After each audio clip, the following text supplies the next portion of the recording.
Hi friends, welcome to our channel. നമ്മൾ ISO 9001 various ക്ലോസസിൻ്റെ സംക്ഷിപ്തമായിട്ട് മലയാളത്തിൽ അത് എക്സ്പ്ലെയിൻ ചെയ്യാണ്, അല്ലെങ്കിൽ റാദർ ഡിസ്കസ് ചെയ്യാണ്.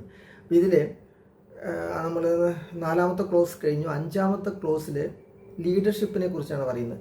ലീഡർഷിപ്പ് എന്ന് പറഞ്ഞാൽ നമ്മുടെ ടോപ്പ് മാനേജ്മെൻറ്റിൻ്റെ ലീഡർഷിപ്പ്, അല്ലെങ്കിൽ ടോപ്പ് മാനേജ്മെൻറ്റിൻ്റെ അല്ലെങ്കിൽ റെസ്പെക്റ്റീവ് പ്രോസസ് ഓണേഴ്സിൻ്റെ, അതായത് ഡിപ്പാർട്ട്മെൻറ്റ് ഹെഡുകൾ, എല്ലാ ലീഡർഷിപ്പും, ദ മാനേജേഴ്സ്, ദ സൂപ്പർവൈസേഴ്സ്, അങ്ങനെ ആ ലീഡർഷിപ്പിൻ്റെ ആ കമ്മിറ്റ്മെൻറ്റാണ്.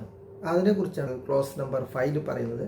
5.1 leadership and commitments. Leadership should be committed to the നമ്മുടെ ആ പ്രോസസ്സിൻ്റെ ഒരു സക്സസ്ഫുൾ ഔട്ട്കം കിട്ടാൻ നമ്മുടെ ലീഡർഷിപ്പ് കമ്മിറ്റഡ് ആയിരിക്കണം. അതിനു വേണ്ടി പറ്റിയിട്ടുള്ള പോളിസി, പ്രൊസീജിയേഴ്സ്, അതിന് വേണ്ട ട്രെയിനിങ്, അതിൻ്റെ റിസോഴ്സസ് എല്ലാം കൊടുക്കേണ്ടത് ഈ ലീഡർഷിപ്പാണ്. Managers, MD, CEO, supervisor, whoever it is. അപ്പോൾ അവരാണ് അതിൻ്റെ എഫക്റ്റീവ്നെസ്, ആ ക്വാളിറ്റി മാനേജ്മെൻറ്റ് സിസ്റ്റത്തിൻ്റെ എഫക്റ്റീവ്നെസ്സിൻ്റെ അക്കൗണ്ടബിലിറ്റി അവരുടെ മേലെയാണ്. അപ്പോൾ അത് എഫക്റ്റീവ് അല്ല എന്നുണ്ടെങ്കിൽ അവരെന്തോ ചെയ്തിട്ടില്ല എന്നെ അർത്ഥം. സംടൈംസ് ട്രെയിനിങ് ആയിരിക്കാം, ചിലപ്പോൾ വേണ്ട റിസോഴ്സ് കൊടുത്തിട്ടുണ്ടാവില്ല, വേണ്ട മോട്ടിവേഷൻ കൊടുത്തിട്ടുണ്ടാവില്ല, വാട്ട് എവർ ഇറ്റ് ഈസ്. പിന്നെ ക്വാളിറ്റി പോളിസിയും ക്വാളിറ്റി ഒബ്ജക്റ്റീവും ഉണ്ടാക്കണം. ക്വാളിറ്റി പോളിസി എന്ന് പറഞ്ഞാൽ നമ്മൾ എന്താണ് നമ്മുടെ ഈ ഓർഗനൈസേഷൻ്റെ അൾട്ടിമേറ്റ് എയിം എന്നൊരു ചെറിയൊരു പാരഗ്രാഫ് രൂപത്തിൽ വെച്ച് കൊടുക്കുന്നതാണ് ഈ ക്വാളിറ്റി പോളിസി.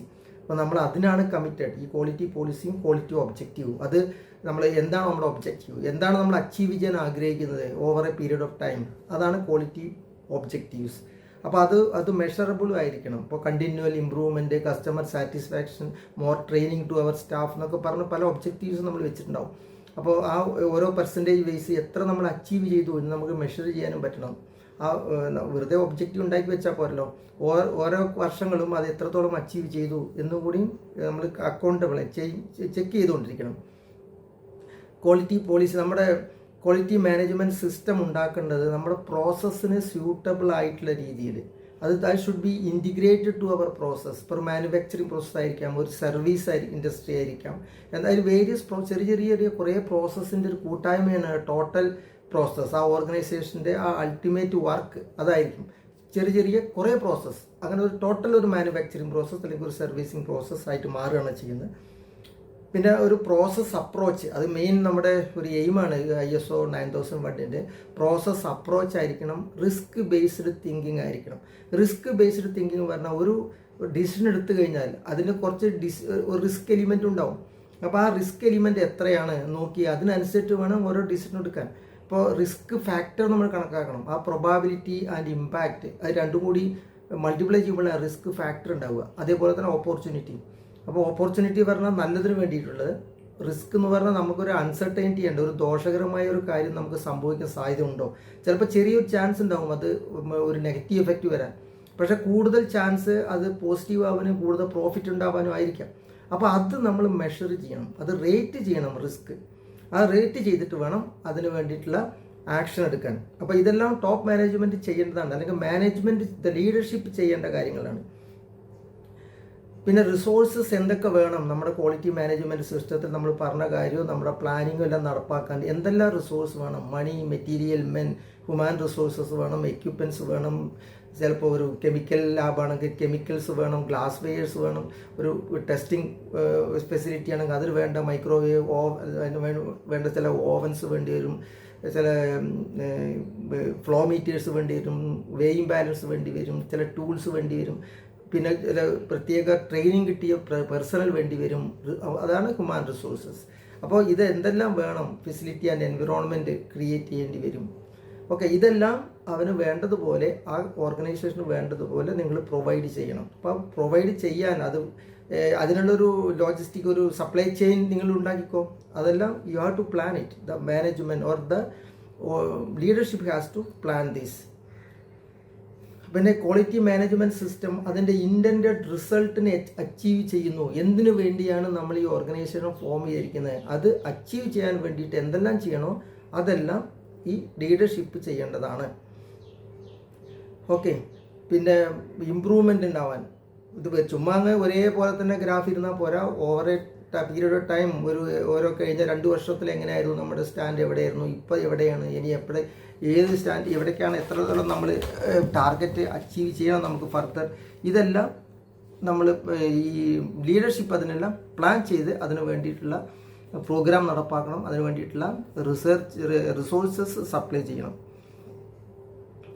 ഓക്കെ, അപ്പോൾ ഇതിൻ്റെ റെസ്പോൺസിബിലിറ്റി എല്ലാം ലീഡർഷിപ്പിനാണ്, ടോപ്പ് മാനേജ്മെൻറ്റിനാണ്, അല്ലെങ്കിൽ ഡിപ്പാർട്ട്മെൻറ്റ് ഹെഡിനാണ്. കസ്റ്റമർ ഫോക്കസ് ആയിരിക്കണം. നമ്മുടെ ഈ എടുക്കുന്ന ഡിസിഷനെല്ലാം കസ്റ്റമർ ഫോക്കസ് ആയിരിക്കണം. കസ്റ്റമറുടെ നീഡ്, കസ്റ്റമർക്ക് എന്താണോ വേണ്ടത് അതിനനുസരിച്ചിട്ടുള്ള രീതിയിലായിരിക്കണം അതിന് അനുസരിച്ചിട്ടുള്ള ഇത് അച്ചീവ് ചെയ്യാൻ വേണ്ടിയിട്ടുള്ള ഡിസിഷനാണ് എടുക്കേണ്ടത്. അല്ലാതെ ചുമ്മാ അങ്ങനെ ഉണ്ടാക്കിയിട്ട് അല്ലെങ്കിൽ അത് മാർക്കറ്റില്ലാതെ പോകും. ഈ കസ്റ്റമർ ഓർ നമ്മുടെ ഇൻട്രസ്റ്റഡ് പാർട്ടീസ് എന്ന് പറഞ്ഞാൽ കസ്റ്റമർ മാത്രമല്ല, അതായത് നമ്മുടെ സപ്ലയേഴ്സ് ഉണ്ടാവും, ഗവൺമെൻറ് ഉണ്ടാവും, സൊസൈറ്റി ഉണ്ടാവും. അപ്പോൾ ഇവർക്കെല്ലാം വേണ്ട രീതിയിൽ ഇവർക്കൊന്നും ഡിസാറ്റിസ്ഫാക്ഷൻ വരാത്ത രീതിയിൽ വേണം നമുക്ക് പോളിസി എടുക്കാൻ. അല്ലാതെ ഒരു ഇൻഡസ്ട്രിയൽ പാർട്ടിയെ മാത്രം സന്തോഷിപ്പിച്ച് ഇരുന്നാൽ പിന്നെ വേറെ കാര്യങ്ങളിൽ വേറെ പ്രശ്നങ്ങളൊക്കെ ഉണ്ടാവും. അപ്പോൾ അതില്ലാതെ ആ ഒരു രീതിയിൽ ആലോചിക്കാൻ കഴിയുന്നവരായിരിക്കണം ഈ ലീഡർഷിപ്പ്. എന്നാലേ ഇതിനൊരു അച്ചീവ്മെൻ്റ് ഉണ്ടാവുള്ളൂ, ഒരു പ്രോഗ്രസ്, ഒരു ഇമ്പ്രൂവ്മെൻ്റ് ഉണ്ടാവുള്ളൂ. ക്വാളിറ്റി പോളിസി നമ്മൾ ഉണ്ടാക്കിയാൽ മാത്രം പോരാ, അത് എല്ലാവർക്കും അറിയണത് what is our quality policy and quality objective. അപ്പോൾ അതുകൊണ്ട് നമ്മുടെ ഓറിയൻറ്റേഷൻ ട്രെയിനിങ് സമയത്ത് അത് പഠിപ്പിക്കണം സ്റ്റാഫിനെ, എംപ്ലോയീസിന്. അത് ചിലപ്പോൾ ലാമിനേറ്റ് ചെയ്തിട്ട് ഡിസ്പ്ലേ ചെയ്തിട്ടുണ്ടാവും. പല നോട്ടീസ് ബോർഡിലും പല ഡിപ്പാർട്ട്മെൻറ്റിലൊക്കെ നിങ്ങൾ പോകുമ്പോൾ ISO കമ്പനികളിലൊക്കെ പോകുമ്പോൾ നിങ്ങൾ കാണും, അതെല്ലാം ഡിസ്പ്ലേ ചെയ്തിട്ടുണ്ടാവും. അപ്പോൾ അതെല്ലാം വായിക്കണം. Yes, this is our quality policy, this is our quality objective എന്ന്. എന്നിട്ട് അത് സൈൻ ചെയ്തിരിക്കുന്ന എപ്പോഴും ആ ഓർഗനൈസേഷൻ ചാർട്ടിൻ്റെ ഏറ്റവും ഹെഡിലുള്ള ആളായിരിക്കും. അത് ആയിരിക്കണം ഈ MD അല്ലെങ്കിൽ CEO, chairman, whoever it is. പുള്ളിയാണ് ഇത് റിലീസ് ചെയ്യുന്നത്. This is our quality policy and quality objective എന്ന് പറഞ്ഞു. പിന്നെ നമ്മുടെ റോൾസ് ആൻഡ് റെസ്പോൺസിബിലിറ്റീസ്. ഓർഗനൈസേഷനിൽ കുറേ റോൾസ് ഉണ്ടാവും. മാനേജേഴ്സ് ഉണ്ടാവും, സൂപ്പർവൈസേഴ്സ് ഉണ്ടാവും, അസിസ്റ്റൻറ്റ് മാനേജേഴ്സ് ഉണ്ടാവും, ഡയറക്ടേഴ്സ് ഉണ്ടാവും, അവിടെ വർക്ക് ചെയ്യുന്നവർ, എക്സിക്യൂട്ടീവ് ഡയറക്ടർ, വർക്ക് ചെയ്യുന്ന ഡയറക്ടേഴ്സ്.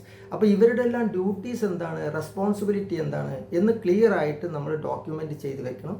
അവർക്കും അറിഞ്ഞിരിക്കണം, മറ്റുള്ളവർക്കും അറിഞ്ഞിരിക്കണം. Yes, he is incharge of the quality, so he will look after the quality management, അല്ലെങ്കിൽ he is incharge of the production.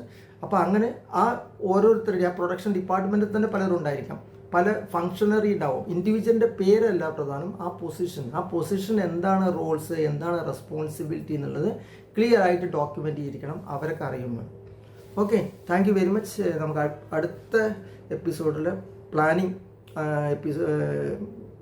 Close number 6 പ്ലാനിങ്ങിനെ കുറിച്ച് പറയാം. Okay, thank you very much.